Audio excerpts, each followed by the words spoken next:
জয়গুরু সবাইকে। আজকে আমরা এই সৎসঙ্গে উপস্থিত হয়েছি ঠাকুরকে ভালোবেসে, ঠাকুরকে কেন্দ্র করে। তো আমরা সবাই ঠাকুরকে ভালোবেসেই আসি সব জায়গায়। এবার সেই ভালোবাসাটার ভেতরেও আমাদের কিছু আ চাওয়া পাওয়া থাকে। আমরা অনেক সময় এটা ভাবি যে ঠাকুরের কাছে আমি এসছি, আর ঠাকুরের এই সৎসঙ্গে আসলাম। আমি এই ভোরবেলা ঘুম কামাই দিয়ে এসে ঠাকুরের সৎসঙ্গ করছি। কারো মনের ভেতরে এই ভাব সৃষ্টি হতে পারে যে, এই যে আমি এতটা কষ্ট করে এলাম, ঠাকুর বোধহয় আমাকে এই জিনিসগুলো দেবেন। আবার আমরা কেউ আসি যে, না, আমি সৎসঙ্গে থাকবো, আমার ভালো লাগছে এবং এই জিনিসটা আমি উপভোগ করছি, আমি আনন্দ পাচ্ছি। এটাই তো জীবনের বড় প্রাপ্তি, আনন্দে থাকাটা। আর ঠাকুর এই আনন্দে থাকার জন্যই আমাদের এই সমস্ত নিয়ম শৃঙ্খলার ভেতরে রেখেছেন। যে আমরা জীবনটাকে যেন উপভোগ করতে পারি এবং সেটা সঠিক পথে। আমরা সবাই চাই বাঁচতে, বাড়তে। কিন্তু কোন পথে কেমন করে কিভাবে চললে এই বাঁচা বেড়াটা সার্থক হয়ে ওঠে, সুন্দর হয়ে ওঠে, এই ব্যাপারটা কিন্তু আমরা জানি না, বুঝতে পারি না। কিন্তু দয়াল ঠাকুরকে ধরলে তার নির্দেশিত পথে যখন আমরা চলি, তখন কিন্তু আমরা এই আ জীবনটাকে সুন্দরভাবে যাপন করতে পারি এবং উপভোগ করতে পারি। ঠাকুরের কথা বলা মানে একটা বিশাল সমুদ্র। এইবার আ একবার পূজনীয় অবিন দাদা তিনি বলছিলেন যে, একজন যদি আমাকে বলেন যে, "পুরো সমুদ্র তুমি লাল করে দাও।" আমি কি সেটা পারবো? সেটা সম্ভব নয়। কিন্তু আমি যদি আ ১ বালতি জল সমুদ্র থেকে তুলে নিয়ে সেটাকে যদি আমি আ আলতা দিয়ে দিই, তাহলে কিন্তু সেই জলটা পুরোটাই লাল হয়ে যাবে। ঠিক একই রকমভাবে আমি হয়তো আমার দ্বারা একা হয়তো সম্পূর্ণ বিশ্বকে ঠাকুরময় করে তোলা হয়তো সম্ভব নয়। অবশ্য তাঁর দয়া থাকলে সবই সম্ভব। কিন্তু আমি চেষ্টা করতে পারি যে আমি আমার আ গ্রামটাকে বা আমার পরিবারটাকে, শুধু পরিবার না, মানে গ্রামটাকে যদি বা আমার আশপাশের যে পরিবেশটা আছে, ঠিক আছে? যে যেখানে থাকি, সেই জায়গাগুলোকে যদি ঠাকুরময় করে তোলা যায়, তাহলে কিন্তু আ আমাদের এই ঠাকুরকে ধরে চলা বা ঠাকুরের এই প্রচার বা প্রসার, এটা আমাদের করাটা সার্থক হয়। পূজনীয় অবিন্দা এবছর এই কিছুদিন আগে যেই ঋতু কনফারেন্স হলো ২-৩ দিন আগে, সেখানে তিনি বলছেন যে আমরা ৩,১৫,০০,০০০ না ১৬,০০,০০০ দীক্ষায় আমরা দিতে পেরেছি। তো এইবার ঠাকুর বলছেন যে পৃথিবীর প্রত্যেকটা মানুষই যেন দীক্ষিত হয়। এমনকি কোনো টিকটিকিও যেন বাদ না পড়ে। মানে একটা টিকটিকি সেও যেন ঠাকুরের দীক্ষা পায়। তার মানে কি? কোনো মানুষ যেন বাদ না যায়। তো এই দীক্ষার কেন? এই দীক্ষাই মানুষকে জীবনে দক্ষ করে তোলে। ঠাকুর বলছেন যে, আ "গুরুর কাছে দীক্ষা নিয়ে ভাবছো মনে সবই হলো, তা কিন্তু নয়, তা তো নয়ই, নিষ্ঠাসহ যদি না পালো।" তো আমরা শুধু দীক্ষা নিলেই যে আমার জীবনে উন্নতি হয়ে যাচ্ছে তা কিন্তু নয়। তার কথা অনুযায়ী যদি আমরা চলতে পারি। আ তো এবারেও কনফারেন্সে যে কথাগুলো আমি গতকালই শুনলাম। তো তিনি সেখানে পূজনীয় অবিন্দা বলছেন যে, আমাদের আম আশপাশে যেসব গুরু ভাই আছে, আমরা কি তাদের বাড়িতে গিয়ে ভিজিট করছি? যাদের অফিস আছে, তারা তো সকাল ৭ টার আগে তো কেউ অফিসে যায় না। তো আমরা যদি সেই ভোরবেলা কোনো একটা গুরু ভাইয়ের বাড়িতে গিয়ে বললাম যে, "আজকে এই বাড়িতে আমরা প্রার্থনা করব।" আগের দিন বলে রাখলাম যে, আমরা শুধু প্রার্থনা করব। ঠিক আছে? আপনার প্রসাদের কিন্তু কোনো ব্যবস্থা করার ওরকম কোনো প্রয়োজন নেই। অনেক সময় আমরা বিচলিত হয়ে পড়ি যে, গুরু ভাই আসবেন, সকালবেলা প্রার্থনা করতে কি করব? ওই করতে গিয়ে মূল জায়গা থেকে আমরা সরে যাই। তো আমরা জাস্ট তার বাড়িতে যাব, গিয়ে প্রার্থনাটা করব। সে বাড়িতে একটু যজন হলো। একটু যাজন হলো। সবকিছু মিলে একটা সুন্দর ইয়ে। এবার সে তো আর নিশ্চয়ই খালি মুখে পাঠাবে না। অন্তত ১ কাপ চাও খাওয়াবে। ঠিক আছে? তো অবিন্দা হেসে বলছেন যে, ওইটাও যদি হয় তাহলে আমাদের সকালবেলা একটা ওখান থেকে একটা ব্রেকফাস্ট হয়ে গেল বা কিছু একটা হয়ে গেল নাস্তা টাইপের। তো ব্যাপারটা হচ্ছে সেই বাড়িতে গিয়ে তাদেরকে আমাদের জানানো যে সকালবেলা উঠে প্রার্থনা করতে হয়, ঠাকুরের নাম ধ্যান করতে হয়, ইষ্টভৃতি করতে হয়। ঠাকুরের সৎসঙ্গে আ মাঝে মধ্যে অন্তত আ অ্যাটেন্ড করতে হয়। এই জিনিসগুলো কি তারা জানে? আমাদের দেখতে হবে যে যদি তারা না জানে তাহলে তাদেরকে এটা জানানো। তো আ ঠাকুরকে ঠাকুরের কথা বলা মানে তিনি তো পরম প্রেমময়। তার দয়া ছিল, তার প্রেম ছিল অসীম।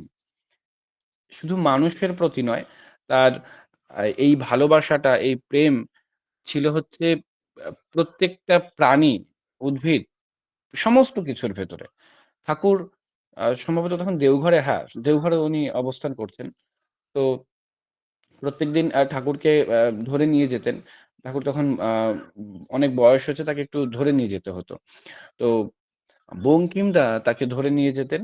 তা যাওয়ার সময় যে রাস্তা দিয়ে তিনি আসতেন ওখানে একটা গাছের আ শিকড়, শিকড়টা একটু উঠেছিল। ফলে যাওয়ার সময় ঠাকুরের মাঝে মধ্যে ওটা পায়ে লাগতো। মানে একটু পায়ে বেঁধে যেত। তো একদিন বঙ্কিমদা মনে, মনে ভাবছেন যে এবং সেটা ভেবেও একটা মানে যে মিস্ত্রি আছে তাকে বলে রেখেছে যে একটা করাত রেখে দিতে।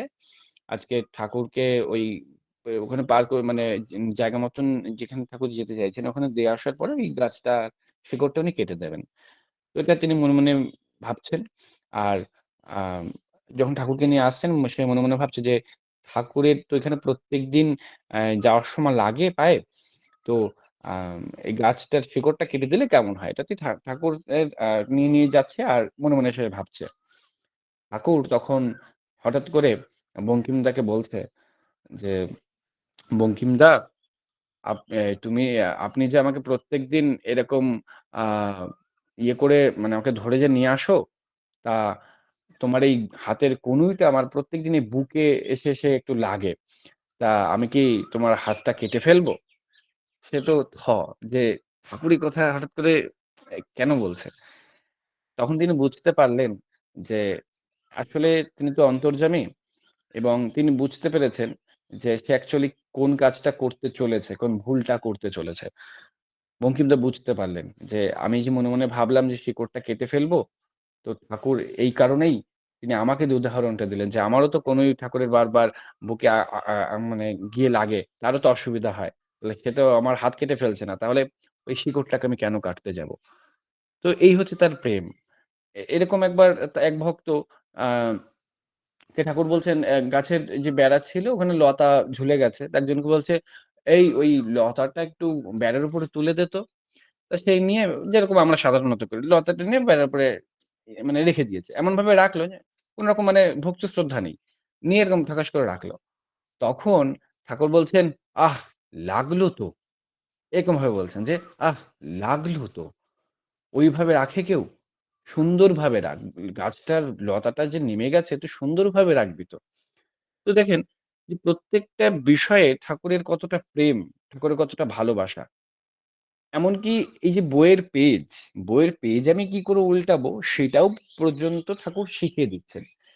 যে একজন স্পিডে পাতা উল্টাচ্ছেন, ঠাকুর বলছেন, "এই ওইভাবে পাতা উল্টাস না। বড়দের পায়ে যেভাবে হাত দিস, গুরুজন বাবা-মায়ের পায়ে যেভাবে হাত দিস, ঐরকম ভাবে বইয়ের পেজ উল্টাতে হয়।" অর্থাৎ ভক্তি শ্রদ্ধার সাথে। তো মানে একটা বইয়ের পেজ কি করে উল্টাবো সেটা পর্যন্ত ঠাকুর শিখিয়ে দিচ্ছেন। তাহলে আমাদের আরো কত কি শেখার আছে। বড়দার সামনে একবার একজন হাই তুলছেন। বড়দা বললেন, "যখন হাই তুলবি মুখের সামনে হাত দিয়ে নিবি। না হলে অঙ্গ বিকৃতি হয়।" কি দারুণ কথা যে আমরা যখন হাই তুলি আমরা কিন্তু দুমদাম করে হাই তুলে বসি। কিন্তু বড়দা বলছেন, "তুমি যখন হাই তুলবে তখন মুখের সামনে হাত দিয়ে নেবে। নাহলে অঙ্গ বিকৃত হয়। দেখতে বাজে লাগে।" আমাদের সবসময় একটা দৃষ্টিনন্দন ভাবে আমাদের চলা উচিত। না হলে আমাদের আচরণে যাজনটা হবে কি করে? তাই না? আমাদের সবসময় একটা পরিপাটিভাবে থাকা এবং পরিপাটিভাবে থাকা মানে খুব সুন্দর করে সেজেগুজে ব্রাইডাল মেকআপ করে ওরকমের কথা তো ঠাকুর বলছেন না। একটা সহজভাবে সুন্দরভাবে যেমন আমরা আচার্যদেবকে দেখতে পাই। খুব সাদামাটা সুন্দরভাবে উনি থাকছেন। সাজগোজ কিন্তু একদমই নরমাল।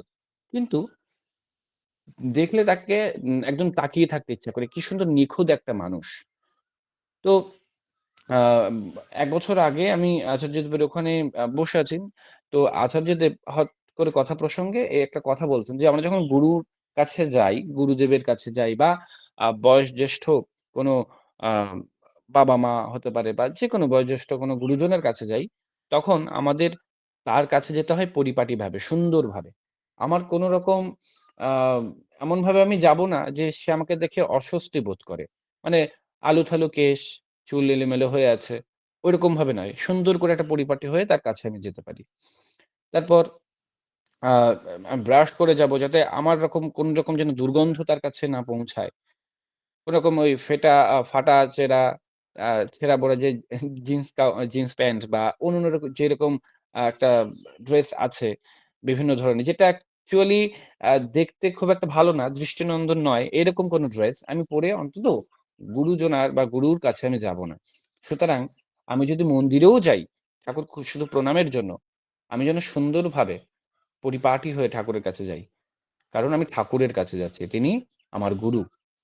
এবং শুধু গুরুর কাছে বলে নয়, প্রত্যেকটা গুরুজনার কাছে একই রকমভাবেই আমাকে নিজেকে উপস্থাপন করতে হয়। আমরা জীবনে চলি এবং এই চলার ভেতর দিয়ে ঠাকুর বলছেন যে, আমাদের মনের অনুসরণ যাতে আমরা না করি। আমরা কি করব? আমরা বিবেকের অনুসরণ করব। তাহলে এই মনের অনুসরণটা কেন ঠাকুর বারণ করলেন? কারণ আমাদের মনটা খুব ফ্লাকচুয়েট করে। যখন তখন মানে এখন যেটা ভাবছি পরবর্তীতেই কয়েক সেকেন্ডের ভেতরেই সেই ভাবনাটা পাল্টে যায়। তাই বিবেক কিন্তু আমাদের বারবার পাল্টায় না। বিবেক কিন্তু আমাদের স্থির। তাই যেকোনো কর্ম হোক বা যেকোনো আমরা জীবনে যখনই যেভাবে চলবো, প্রত্যেকটা মুহূর্তেই আমাদের এই মনের অনুসরণ না করে বিবেকের অনুসরণ করার প্রয়োজন। পড়ে রাখো, হ্যাঁ? ড্রেসটা পরতে। তো নাহলে ড্রেসটা পরে নাও। উম বলি আমি? আর অডিও খুলে যাচ্ছে গা। আচ্ছা। তো এক্ষেত্রে ঠাকুরের আ যে মনের অনুসরণ আমাদের বারণ করলেন ঠাকুর করতে। একবার একটা ঘটনা বলি। যতীনদা ঠাকুরের লীলা পার্ষদ ছিলেন। সেই যতীনদা উম তাকে একবার ঠাকুর বলছেন যে, "এই যতীন, কালীষষ্ঠী মার তো আচারের ব্যবসা। তুই কালীষষ্ঠী মাকে আ ১ মণ সম্ভবত, ১ ধামা এরকম কিছু একটা হবে। বলছে এতটা আম এনে দিস তো, আচার করতে হবে ওর।" তো কালীষষ্ঠী মায়ের কিন্তু যথেষ্ট আম গাছ ছিল। অনেক আম গাছ ছিল। তারপরেও ঠাকুর বলছেন যে, "ওর জন্য ১ ধামা আ আম এনে দিস।" এবং বলছে, "ঠাকুর ওই ১ ধামা আম মানে তো একটা বিরাট অঙ্কের ব্যাপার। এটা অনেক টাকার ব্যাপার। আমার কাছে তো অত টাকা নেই। তাহলে ভিক্ষা করবি। ভিক্ষা করে এসে এনে দিবি।" তো ঠাকুরের কথা শোনা মতন যথারীতি সে ভিক্ষা করেছে সারাদিন ধরে। করে যেই টাকাটা হয়েছে সেই টাকাটার আম যতটা ঠাকুর বলেছিলেন আম কেনার কথা, সেই পরিমাণে আম কেনার পরেও ৳৫ তার পকেটে আছে। ৳৫ বা ৫ পয়সা সম্ভবত। তো আ তখন সেই আমটা নিয়ে যখন কালীষষ্ঠী মার কাছে দিলেন, দিয়ে চলে যাচ্ছেন। ঠাকুর বলছেন, "এই তা ও এবং যখন এখানে একটু বলে রাখি যে যতটা আম কেনা হয়েছিল, তারপরেও তার যে ৫ পয়সা ছিল সে ভেবেছিল যে এই ৫ পয়সা দিয়ে আজকে তো সারাদিন কোন কিছু বাজারঘাট বা সংসারের কোন কিছু করা হলো না। তো সংসারের বাজারের জন্য এই ৳৫ আমি আজকে দিয়ে এইটা দিয়ে বাজার করে নিয়ে যাবো।" তো যখন ওই ১ ধামা আম কালীষষ্ঠী মাকে দেওয়া হয়েছে, ঠাকুর বলছেন, "এই তা দান করলে দক্ষিণা দিতে হয় তা জানিস না?" ঠিক আছে? তখন যতীনদা ভাবছে যে আমার পকেটে যে ৫ পয়সা বা ৳৫ যেটা আছে সেটাও দিয়ে দিতে হবে? তখন তিনি অগত্যা কালীষষ্ঠী মাকে সেই ৳৫ পুরোটাই দিয়ে দিলেন এবং মনে, মনে ভাবছেন ঠাকুর কতটা নিষ্ঠুর, ঠাকুর কতটা আ মানে কি বলবো? আ কতটা মানে ওই যে আমার পরম প্রেমময় বলি, ঠাকুর সে মনে, মনে ভাবছে ঠাকুর নাকি পরম প্রেমময়। এই নাকি তার প্রেম। এদিকে আমার সারাদিন সেভাবে খাওয়া হয়নি। সারাদিন আমার আ এইভাবে ভিক্ষা করে আমার এতটা পরিশ্রম করে আমি অর্ঘ্য জোগাড় করে তার কথা অনুযায়ী আমি তাকে আ সেই কালীষষ্ঠী মাকে আমি আম দিয়ে দিলাম। তারপরেও আমার কাছে যে সামান্য একটু অর্ঘ্য ছিল সেটাও ঠাকুর কেড়ে নিলেন। পুরো আমাকে নিঃস্ব করে দিলেন। এই নাকি তার দয়া। তিনি এই নাকি তার প্রেম। ঠাকুরের প্রতি তার একটা ভীষণ রাগ হলো। খুব রাগ বা অভিমানী বলা যেতে পারে এটাকে। অভিমানী হলো। সে মনে, মনে এটা ভাবছে আর বাড়ির দিকে ফিরছে। এই যে তার একটা মনের কিন্তু একটা বিকৃতি চলে আসলো এই মুহূর্তে। দূর থেকে দেখছে তার ছেলে দৌড়ে, দৌড়ে আসছে। এসে বলছে, "বাবা, বাবা এতদিন এতক্ষণ কোথায় ছিলে?" সে সকাল থেকে বলতে মানে সেই অনেকক্ষণ ধরে শরৎদা এসে এক ধামা সেই আ চাল, ডাল এমনকি যে সবজি আমাদের ১ সপ্তাহের সবজি সাথে মানে একটা গ্যাস দেশলাই কাঠি যেটা আগুন জ্বালাতে ব্যবহার হয় সেইটা পর্যন্ত এনে সে মাথায় ধামা নিয়ে দাঁড়িয়ে আছে। বলছে যে, "ঠাকুর পাঠিয়েছেন।" বলেছে যে, "এটা যতীনদার হাতেই দিবি নাহলে ধামা নামাবি না।" সে শরৎদা তো অনেকক্ষণ ধরে এসে দাঁড়িয়ে আছেন। আ "তুমি তাড়াতাড়ি চলো, তুমি ছাড়া ওই ধামা মাথা থেকে নামাবে না।" তখন যতীনদা মনে, মনে ভাবছে যে ঠাকুরের কত দয়া। আমি সারাদিন ধরে আমি আমি এই ৳৫ দিয়ে ভাবছি যে পয়সা দিয়ে ভাবছি যে আজকে একদিনের বাজার করতে পারবো। আর ঠাকুর এইদিকে আমার জন্য ১ সপ্তাহর বাজার করে পাঠিয়ে দিয়েছেন। তখন তিনি আবার মনে, মনে ভাবছেন ঠাকুরের কত দয়া। সত্যিই ঠাকুর পরম দয়াল, ঠাকুর পরম প্রেমময়। দেখেন একটু আগেই যখন তার স্বার্থে আঘাত লাগলো, যখন তার আ একটা অন্যরকম পরিস্থিতি তৈরি হলো, তখনই সে কিন্তু ঠাকুরকে দোষারোপ করা শুরু করল। কিন্তু তার পরবর্তীতেই যখন ঠাকুরের এই দয়ার কথা তিনি অনুভব করলেন, তখনই আবার ঠাকুর দয়াময়, প্রেমময় হয়ে উঠলেন। তাই ঠাকুর বলছেন, "মনের অনুসরণ করো না, বিবেকের অনুসরণ করো।" কারণ মন সবসময় fluctuate করে। তো আমরা এই যে ঠাকুরকে ধরে যে চলা, এই চলার ভেতর দিয়ে আমাদের অনেক রকম আপদ, বিপদ অনেক কিছু থেকে আমরা রক্ষা পেয়ে থাকি। এই আ আমরা এই যে টাটা কোম্পানির নাম আমরা সবাই শুনেছি। এই টাটা কোম্পানিতে একবার একটা বিশেষ এক ব্যক্তি কাজ করতেন। তিনি ঠাকুরের দীক্ষিত। আ তো একটা ভালো পদে তিনি কাজ করতেন। একদিন ঠাকুর তাকে একটা চিঠি লিখেছেন। আ যেই মানে টেলিগ্রাম না কি বেশ বলে, যেটাকে খুব দ্রুত রিপ্লাই পাওয়া যায়। মানে সাথে, সাথে পৌঁছে যায় এরকম কিছু একটা। তো সেখানে লেখা ছিল যে, "আপনি এক্ষুনি ঠাকুরবাড়িতে চলে আসেন। আ ঠাকুর আপনাকে আ ডেকেছেন।" সে অফিসে বসে যখন চিঠিটা পেল, দেখেই তার অফিসার আ সম্ভবত কি জেমস ক্যারেল বলে কোন একজন বিদেশি আ একজন ব্যক্তি ছিলেন। সেই আ কোম্পানির একটা ভালো পোস্টে চাকরি করেন। তার কাছে গিয়ে বলছেন, "স্যার আমার আ গুরুদেব আমাকে ডেকেছে। আমার এখনই যেতে হবে।" বলে, "না তা কখনোই সম্ভব নয়। কেননা কালকেই এই কারখানার কিছু বিষয় পরিষ্কার করা হবে এবং তোমার তদারকিতেই এটা করতে হবে। আ তোমার থাকতেই হবে। এখানে মেশিনপত্র কিছু বিষয় পরিষ্কার করতে হবে। স্টিল কোম্পানি ছিল তখন। টাটা কোম্পানির একটা। তো তোমার এটা পরিষ্কার করতেই হবে। নতুবা তুমি যেতে পারবে না। বলে, "আমার সম্ভব নয় ঠাকুর। ঠাকুর আমাকে ডেকেছেন। সম্ভব নয় স্যার। আমার ঠাকুর আমাকে ডেকেছেন। আমার যেতেই হবে। মরি বাঁচি আমার ওখানে যেতেই হবে। ঠাকুর বলছেন এক্ষুনি যেতে।" তো তখনই সে একটা কাগজে আ সে হ্যাঁ, হচকচ কিছু লিখে দিল। লিখে দিয়ে বলল যে, "আমি আপনার চাকরি ছেড়ে দিলাম। থাকলো আপনার চাকরি। আমার গুরুদেব আমাকে ডেকেছে। আমার ওখানে যেতে হবে।" সে চলে গেল।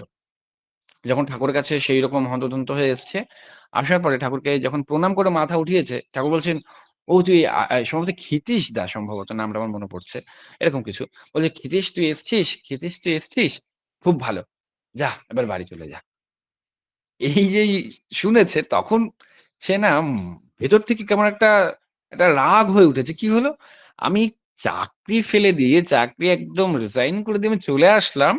আমি এসে ঠাকুরের কি না কি ঠাকুর বলবেন বা কিসের জন্য ঠাকুর ডেকেছেন আমি সমস্ত কিছু ত্যাগ-ট্যাগ করে চলে আসলাম। প্রণাম করে মাথা উঠাতেই ঠাকুর বলছে, "যা খুব ভালো হয়েছে এসছিস এবার বাড়ি চলে যা।" এই কিরকম হলো? আর এদিকে যে আমার চাকরি-ফাকরি যে সব চলে গেল। এটা কি ঠাকুর কি বোঝেন না? ঠাকুর কি জানেন না এসব কিছু? এই যে তার মনের বিকৃতি শুরু হয়েছে। সে কিন্তু মনের অনুসরণ করা শুরু করেছে। তার আ তো তখন আ এই টাটানগর থেকে দেওঘর যেতে একটা ভালোই সময় লাগতো।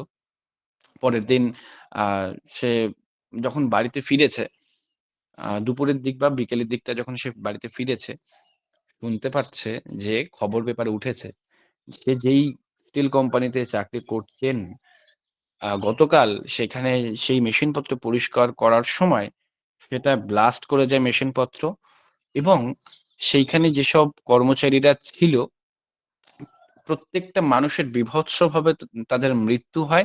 মানে স্টিল গলে গিয়ে প্রত্যেকটা মানুষের দেহের সাথে এমনভাবে মিশে গেছে যে মানুষ আর স্টিল আলাদা করা যাচ্ছে না। বীভৎস মৃত্যু, বীভৎস। এটা মানে গুগল সার্চ করলেও হয়তো পাওয়া যেতে পারে সেই সময়ের ঘটনাটা। তো যখন এটা সে জানতে পারল, তখন সে হাউ, হাউ করে কেঁদে ফেলেছে। যে ঠাকুর আমাকে প্রাণে রক্ষা করলেন। যদি আমি কালকে না যেতাম, তাহলেও আমার এই দশাটাই হতো। সেই যে ক্যারেল যে একজন অফিসার ছিল, সে পরবর্তীতে সেই দাদার কাছে এসে বলছেন, "আপনার গুরুদেব আপনাকে বাঁচিয়ে দিয়েছেন। আপনি যদি সেদিন ঐখানে থেকে তদারকি করে এই জিনিসগুলো করতেন, তাহলে আপনারও আজ যেই কর্মচারীরা যেভাবে মারা গেছে, তাদের মতনই আপনার অবস্থাটা হতো। আপনার গুরুদেব আপনাকে রক্ষা করেছে।" তো সেই সময় ওই টাটা কোম্পানির উম যেসব মানুষ যারা মারা গেছিল, যেসব কর্মচারীরা, সেই টাটা কোম্পানির আ ইয়ে থেকে আ ডিসিশন নেওয়া হয় যে প্রত্যেকটা পরিবারের তাদের ছেলে-মেয়েদেরকে চাকরি দেওয়া হবে। এরকম এবং ক্ষতিপূরণ হিসেবে সেই আমলে কত হাজার বা সম্ভবত কত লাখ এরকম কিছু একটা হবে, তার জরিমানা দেওয়া হবে। জরিমানা না মানে আ যেহেতু গত হয়ে গেছেন, অ্যাক্সিডেন্টে মারা গেছেন তার জন্য একটা ক্ষতিপূরণ দেওয়া হবে। তো সেই হিতিশদার যে কোম্পানি থেকে যে চলে এসছিল তখনও সে কোম্পানি ছাড়লেও যে কাগজে লিখলেও সেটা কিন্তু অফিসিয়াল ভাবে জমা পড়েনি। সে কিন্তু অফিসিয়াল ভাবে তখনও কিন্তু কর্মচারী হিসেবেই আছেন এবং তার যে ওখানে থাকার কথা ছিল সেটাও ওই কোম্পানির মারফতে আ মানে অফিসিয়াল ভাবে সে কিন্তু ওই মৃত্যু তার হয়েছে। মানে যেহেতু সে কোম্পানিতে চাকরি করতেন, তার মৃত্যু ওইভাবে হয়েছে সেইভাবেই আ তাকেও ক্ষতিপূরণ হিসেবে তার টাকা দেওয়া হয়। মানে সে বেঁচে আছে কিন্তু অফিসিয়াল ভাবে সে মৃত। সেই কোম্পানি অনুযায়ী। ফলে তারও অত তার অর্থ দেওয়া হয় এবং তার ৪ ছেলে ছিল, তাদেরকেও তার পরিবার চাকরি পেয়ে গেল। এতে সে ভাবছে যে এদিকে আমার তো জীবন বেঁচে গেলই, সাথে আমার যে ৪ টে সন্তান ছিল যারা বেকার ছিল, তারাও চাকরি পেয়ে গেল। ঠাকুরের কি অসীম দয়া। তো এই যে ওই মানুষটা যখন ঠাকুরের কাছে আসলেন, যখন ঠাকুর বললেন যে, "যা তোর এসছিস খুব ভালো কথা, বাড়ি চলে যা।" তখন তার কিন্তু মনের ভেতরে এই দ্বন্দ্ব শুরু হয়ে গেল যে, ঠাকুরকে আমি অ্যা ভালোবেসে এতটা আসলাম আর ঠাকুর আমার সাথে এই করলেন। কিন্তু পরবর্তীতে তার রেজাল্ট যখন দেখলেন যে, না সত্যিই তো ঠাকুর আমাকে বাঁচিয়ে দিলেন। তো এটাই হচ্ছে পরম প্রেমময়। আমরা যদি সবসময় মনের অনুসরণ না করে বিবেকের অনুসরণ করি, তাহলে কিন্তু আমাদের এই তার প্রতি অবিশ্বাসটা কখনো আসে না। আমাদের সবসময় উচিত তাকে ভালোবাসা এবং তিনি যা বলেছেন সেই অনুযায়ী চলা। তাতে আমার ভালো হোক কি মন্দ হোক আমার দেখার দরকার নাই। ঠাকুর বলেছেন তার মানে সেটা কিন্তু মঙ্গলের জন্যই। আপাত মুহূর্তে বা আপাত দৃষ্টিতে আমার মনে হতে পারে যে এটা হয়তো আমার আ জন্য ভালো লাগছে না বা তেতো। কিন্তু সেটাই কিন্তু বর্তমানে তেতো হলেও পরবর্তীতে হয়তো আমার জীবনে মঙ্গলটাকেই ডেকে নিয়ে আসবে। এই প্রসঙ্গে এই যে ঘটনাটা একটা ঘটলো, এখানে অনেকেরই মনে হতে পারে যে, আচ্ছা ঠাকুর সে তার ভক্তকে বাঁচালো, আর কাউকে বাঁচালো না? তারাও তো ঠাকুরের মানে সন্তান ধরতে গেলে। নাকি দীক্ষিতদেরই একমাত্র বাঁচাবেন? এরকম একটা মানুষের প্রশ্ন আসে। তো এই প্রসঙ্গেই ঠাকুর একবার একটা উত্তর দিয়েছিলেন যে, সেই আমলে যে রেডিও চলতো, তা রেডিওতে ক, খ, গ, ঘ এরকম বিভিন্ন চ্যানেল থাকতো। হয়তো ক এ গান হচ্ছে, খ এ আ নিউজ হচ্ছে। তো আমি যদি এখন দেখা গেল ৬টা আ ৪৭ বাজে। এই ৬টা ৪৭ এ আমি যদি এখন এবিপি আনন্দে দিই, খবর শুনতে পাবো। আমি যদি এখন আ সঙ্গীত বাংলা বা কোনো একটা চ্যানেল আছে, সেখানে দিই তাহলে গান শুনতে পারবো। তাহলে যেকোনো একটা চ্যানেলে কিন্তু আমার টিউনিং করে রাখতে হবে। যেখানে আমি যেই টিউনিং করে রাখবো, সেই জিনিসটাই আমি শুনতে পাবো। আরেকটা জিনিস শুনতে পাবো না। তা যে পরমপিতার সাথে যার টিউনিং করা থাকে, পরমপিতা যখন বিপদ হয় সবাইকেই বার্তা পাঠিয়ে দেন। সবাইকেই তিনি বাঁচানোর চেষ্টা করেন। যার টিউনিং তার সাথে থাকে, সে সেই জিনিসটা উপলব্ধি করতে পারে, অনুভব করতে পারে। সে সতর্ক হয়ে যায়, এলার্ট হয়ে যায়। আর যে যার টিউনিং অন্য কিছুর সাথে থাকে, ঠাকুরের সাথে থাকছে না বা পরমপিতা বা তার যে কোনো মঙ্গল তার গুরুদেব হতে পারে, তার যেকোনো আরাধ্যদেব হতে পারে। তার সাথে যদি টিউনিংটা না থাকে সঠিকভাবে, তাহলে সে কিন্তু সেই তার বার্তা পায় না। তাই আমাদের প্রত্যেকটা মুহূর্তেই তার সাথে টিউনিং রাখা উচিত। আর টিউনিং মানেই হচ্ছে দীক্ষা লাভ করে যজন, যজন ইষ্টভৃতি এইগুলোকে সঠিকভাবে পরিপালন করা। আমি যদি ওই দীক্ষা নিয়ে শুধু বসে থাকি, তাহলে কিন্তু আমার তার সাথে কোন রকম ওই নাম মানে আমি শুধু অ্যাডমিশনে নিলাম। আমি ক্লাসও করছি না, আমি কিছুই করছি না। তার মানে আমার কিন্তু নামমাত্র আমিই হয়ে আছে দীক্ষিত। তাই জয় গুরু। ওই গুরুর কাছে দীক্ষা নিয়ে ভাবছো মনে হয় সবই হলো, তা কিন্তু নয়। তা তো নয়ই, নিষ্ঠা সহ যদি না পালো।